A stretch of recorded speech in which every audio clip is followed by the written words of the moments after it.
recorded version. Di na ako kumain ng ramen, tsaka extra rice, tsaka extra corn, kaya okay na siguro to.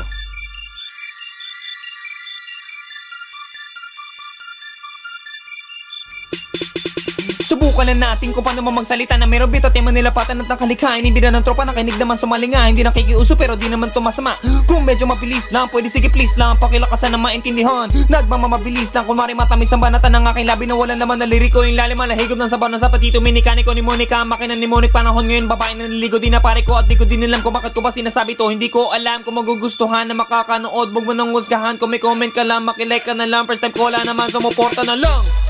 At medyo kinapos ako doon ng hininga. Di ba di mapaos, bakit magpapahinga? Labing-anim na bara na di pwede sa tanga. O bakit ba? Alam ko marami pang bigasan. Alam mo ni para tira ko ay tumigas. Wag mo nang sabihin di ako nag-aangas. Alam mo di din to mahina meron tong lakas na pamukas pero mo maging ungas. Tama na yung simpleng tao, wag na tayong mga ha. Sabay-sabay rumispeto ganun tayo sa Pinas. Musta egi bilupit na bitbo pare ang lakas. Subok lang ko kaya ba sabay sa pagkakaisa. Sa mga nakikinig dito, shout out sa palalo na sa mga idolo. Salud sa kanila, pasensya na wala tong liriko tapos na tong kanta.